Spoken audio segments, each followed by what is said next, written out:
11월 8일 월요일 시카고 윈TV 미주 핫뉴스입니다. 일론 머스크가 보유한 테슬라 지분 10% 매각에 대한 트위터 이용자들의 찬성 투표 이후 300억 달러 규모의 테슬라 주식이 증발했습니다. 8일 테슬라의 주가는 증시 개장 전 프리마켓에서 6%까지 떨어졌습니다. 개장 후 3%로 낙폭을 줄였으나 장 마감 시점에는 4.92% 하락한 1,162달러까지 떨어졌고 화요일 아침까지는 12.3% 가까이 추락했습니다. 이에 앞서 테슬라 CEO인 일론 머스크는 트위터에 자신이 보유한 테슬라 주식 10%를 팔아야 할지 이용자들에게 묻고 그 결과를 따르겠다고 밝힌 바 있습니다. 트위터리안 350만 명이 여기에 응답했고 이들 중 58%가 팔아야 한다고 답했습니다. 테슬라 주식 10%의 가치는 약 210억 달러입니다. 머스크는 투표 후 어떤 결과든 받아들일 것이라고 말했지만 구체적인 계획은 말하지 않았습니다. 주가는 투표 결과에 바로 반응했으며 머스크의 대량 주식 매각 계획에 대비해 곧바로 하락하기 시작했습니다. 일각에선 이런 머스크의 돌발적인 언동이 백악관의 억만장자세에 대한 반발이라는 의견도 있으며 예상되는 내년 8월의 스톡옵션 행사로 인해 150억 달러를 내야 하기 때문에 투표에 상관없이 테슬라 주식을 매각했을 것이란 추측도 있습니다.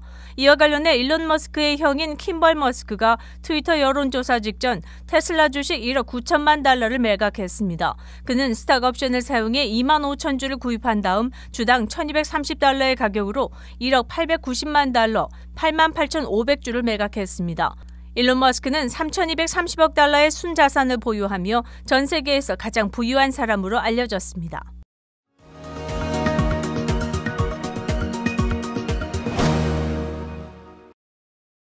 미 도로교통안전국 NHTSA는 9일 보도자료에서 현대차와 기아차의 미국 법인에 대한 정보 제공과 관련한 내부 고발자에게 2,400만 달러를 지급한다고 밝혔습니다.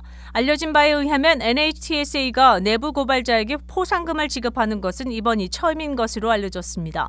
이번에 현대와 기아차의 안전법 위반과 관련한 정보를 제공한 내부 고발자는 현대차의 김광호 전 부장으로 알려졌습니다. NHTSA에 따르면 이 정보를 토대로 현대 기아차의 세타2 엔진에 대한 리콜 적정성 조사를 진행했으며 세타2 엔진을 장착한 160만 대의 차량에 대해 리콜이 부적절한 시기에 이뤄졌고 이전에 보고한 엔진 결함 내용도 정확하지 않은 사실을 발견했습니다. 이에 따라 NHTSA는 지난해 11월 과징금 8,100만 달러를 부과했으며 안전 성능 측정 강화와 품질 데이터 분석 시스템 개발 등을 위해 모두 5,600만 달러에 달하는 투자를 합의했습니다. 미국 관련법에 의하면 100만 달러 이상의 과징금으로 이어지는 정보를 제공한 내부 고발자에게 과징금의 30%를 포상금으로 지급할 수 있다고 알려졌습니다. 김 전 부장의 법률 대리인은 이 포상금이 전 세계적으로 자동차 부문에서 지급된 가장 큰 금액이라고 말했습니다. 김 전 부장은 고발 이후 2016년 영업비밀 누출로 해임됐으며 업무상 배임 혐의로 고소되기도 했습니다.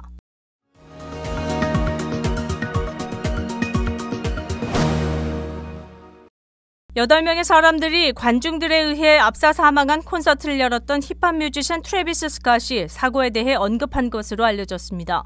7일 자신의 트위터에 지난밤에 이를 확인하고 큰 충격을 받았으며 아스트로월드 페스티벌에서 일어난 일에 피해를 본 가족들과 모두를 위해 기도한다고 밝혔습니다. 현재 사건을 조사하고 있는 휴스턴 경찰과 관계자들을 전폭적으로 지원하며 인명피해 조사를 계속 이어갈 것이라고 밝혔습니다. 지난 5일 열린 아스트로 뮤직 페스티벌 콘서트에는 5만 명의 청중이 운집했고 당일 저녁 9시 15분쯤 흥분한 관객들이 무대 쪽으로 일시에 몰리면서 8명이 압사하고 수백 명이 다치는 사고가 발생했습니다. 휴스턴 경찰서는 당시 현장에서 약물 소지, 중독, 불법 침입 혐의로 25명을 체포했으며 약물 과다 복용과 부상으로 인해 300여 명이 현장에서 치료를 받았습니다. 6일까지 이어질 예정이었던 아스트로월드 뮤직 페스티벌은 이번 사고 이후 모든 행사가 취소됐습니다.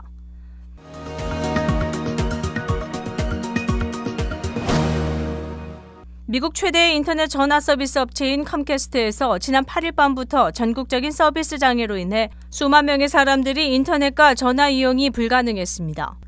이번 접속 장애는 전국적으로 벌어졌기 때문에 컴캐스트 측은 이를 접속 장애가 아닌 연결 문제로 발표했습니다.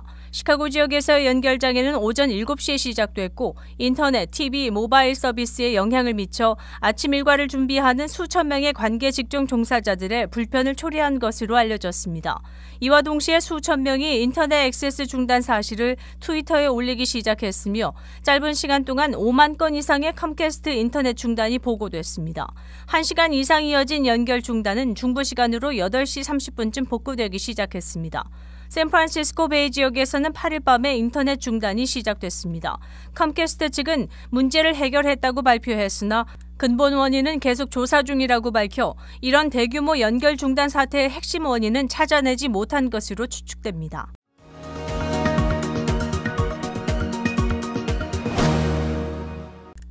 제비 프리츠커 일리노이 주지사는 8일 코로나 백신을 거부하는 사람들의 거부가 예상되는 일리노이주 의료양심권리법 변경안에 서명했습니다. 이 법은 종교적 또는 도덕적 반대를 이유로 낙태를 거부한 의사를 처벌이나 징계로부터 보호하기 위해 1978년 채택됐습니다. 콰메 라울 주 법무장관은 이 법이 치명적인 전염병을 다루기 위한 것이 아니라는 것을 분명히 하기 위해 입법 장려를 프리츠커에게 요청한 바 있습니다. 이 법안은 백신 거부의 근거로 이용되는 양심 조항을 제거할 것이라고 알려졌습니다. 많은 수의 직원들이 법이 양심에 근거한 면제를 제공하기에 백신 거부를 처벌할 수 없다고 주장하며 소송을 제기했습니다. 마스크 착용이나 코로나 감염 여부 검사와 같은 예방 조치도 거부했습니다. 따라서 이번 양심법 수정으로 인해 더 이상 양심법에 의거한 백신 거부는 어렵게 됩니다. 하지만 연방법에 따른 종교적 신념에 대한 백신 거부는 막을 수 없는 것으로 알려졌습니다.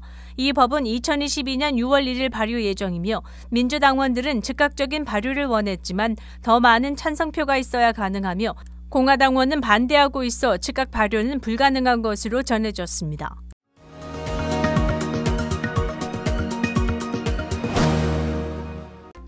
(11월 9일) 화요일 코로나19 현황입니다. 미 전 지역 신규 확진 54,847명, 신규 사망 537명, 백신 완전 접종률은 58.4%를 나타냈습니다. 일리노이주 신규 확진 2,245명, 신규 사망자 수는 22명이며 백신 완전 접종률은 61%를 나타냈습니다. 지난 일주일간 일리노이주 코로나19 양성 판정률은 2.7%입니다. 다음은 어제 기준 각 주의 신규 확진자와 신규 사망자 수입니다.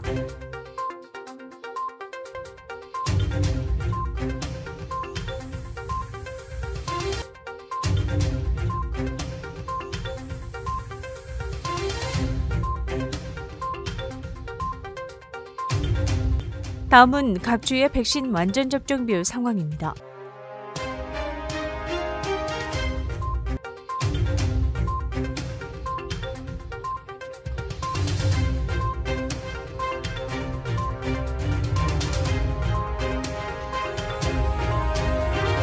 코로나19 관련 자세한 내용은 시카고 토탈닷컴을 통해 다시 볼 수 있습니다. 윈TV 채널 24.5와 MCTV 채널 24.6 방송은 안테나를 이용한 공중파 방송을 통해 시청할 수 있습니다. 코로나19 비상시국 뉴스24에서는 여러분의 제보를 기다립니다. 제보 전화 847-290-8282번입니다.